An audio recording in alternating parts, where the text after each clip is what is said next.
Os cumprimento com a paz do Senhor. Evangelho de Jesus Cristo, segundo escreveu Lucas, capítulo de número 3. Lucas, capítulo de número 3, a partir do versículo de número 1. Nós iremos ler dois textos essa noite. Lucas, capítulo de número 3, e depois o Evangelho de Jesus Cristo, segundo escreveu João, no seu capítulo de número 4. Lucas, capítulo de número 3. Enquanto você procura, eu agradeço a Deus pela bondade, pela misericórdia de me trazer aqui neste dia tão relevante que é para a cidade de Chapadinha. Externo a minha gratidão ao pastor Elias Lima pela confiança, aos demais pastores que aqui estão e todos os responsáveis por este evento. Que Deus os abençoe em nome de Jesus. Prazer estar aqui nessa cidade.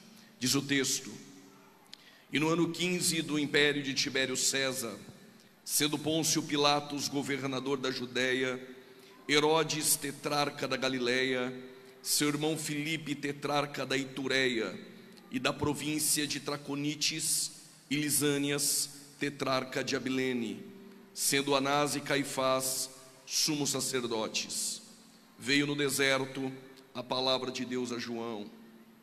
Veio no deserto a palavra de Deus a João. Veio no deserto a palavra de Deus a João, filho de Zacarias. Evangelho de Jesus Cristo, segundo escreveu João, capítulo de número 4.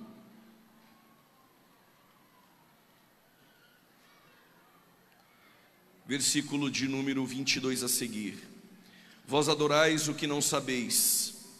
Nós adoramos o que sabemos, porque a salvação vem dos judeus.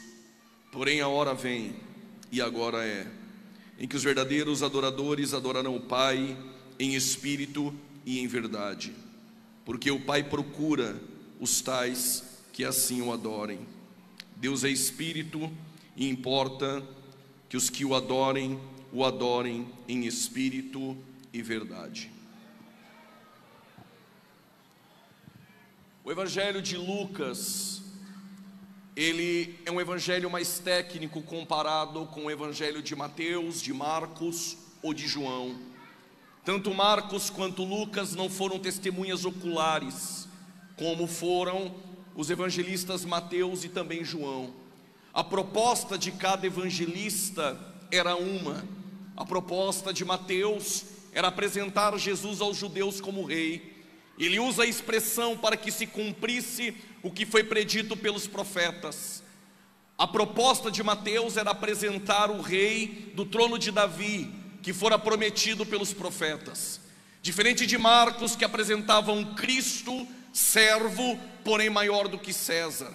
O evangelho a qual escreveu Marcos, ele apresenta o maior número de milagres do que os outros evangelistas. Quando olhamos para João, ele tem uma outra proposta: apresentar a divindade de Jesus Cristo. Lucas é médico, Lucas é historiador, e a proposta de Lucas é apresentar a historicidade de Jesus Cristo, é apresentar que esse Jesus Cristo, ele existiu em um tempo da história. E o que Lucas faz? Lucas, técnico, historiador e médico, ele ajunta todas as narrativas de tudo aquilo que ele ouviu. Ele foi em casa procurando pessoas que ouviram ensinamentos de Jesus, que presenciaram milagres de Jesus. E quando ele ajuntou todos esses eventos, ele vai escrever em ordem essas narrativas a excelentíssimo Teófilo. Mas qual a proposta de Lucas? Apresentar a historicidade de Jesus. Se Marcos estivesse aqui em Chapadinha essa noite, ele iria escrever que nessa festa houve cura, houve milagres. Enquanto nós adorávamos a Deus, Deus era responsável por estar curando pessoas aqui essa noite. Mateus, ele já iria dizer que o rei dos judeus, o rei prometido, que está sentado em seu trono, está no centro dessa festa, digno de ser adorado. Porém João iria dizer: nós sentimos a presença de Cristo, porque Ele é o nosso Deus eterno. Mas se Lucas estivesse aqui como historiador, ele iria falar sobre o culto, quem sabe iria falar sobre a palavra. Mas Lucas iria colocar estacas históricas. E por quê? Porque ele é um historiador. Ele sabe que daqui 100 anos, se Jesus não voltar, alguém poderia duvidar das curas, alguém poderia duvidar da adoração, alguém poderia duvidar da presença de Deus, mas nunca iria duvidar das estacas históricas colocadas por Lucas. O que Lucas iria dizer essa noite? Que houve um culto, houve a presença de Deus, houve palavra, mas ele iria dizer que o presidente dessa igreja era o pastor fulano de tal, o prefeito da cidade era o fulano de tal, o governador do estado do Maranhão era o fulano de tal, o presidente da república era o fulano de tal. O que Lucas está fazendo? Colocando estacas históricas. Alguém poderia duvidar do culto, alguém poderia duvidar da adoração, alguém poderia duvidar da palavra, mas alguém iria dizer, mas é verdade, o governador naquele tempo, no ano de 2023, era o fulano de tal, o prefeito da cidade era o fulano de tal. Então é verdade, o culto aconteceu. O que Lucas está fazendo aqui no capítulo 3 é exatamente isso. Ele vai dizer, no 15º ano do reinado de Tibério César,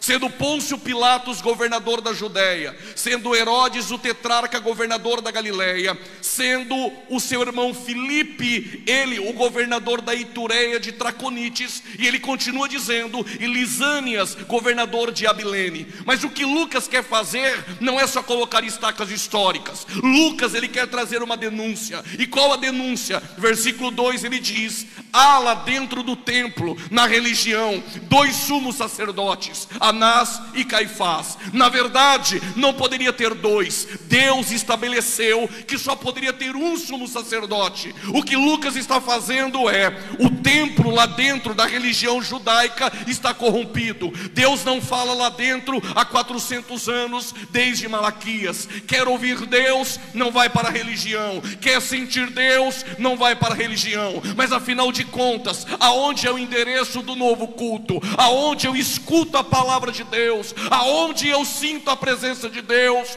Lucas direciona eu e você no deserto, às margens do Jordão. Deus está lá falando por intermédio de um homem chamado João Batista. Quer ouvir a palavra de Deus? Quer sentir a presença de Deus? Há um novo de Deus, há um novo endereço de Deus, e no culto no Jordão as coisas vão acontecer.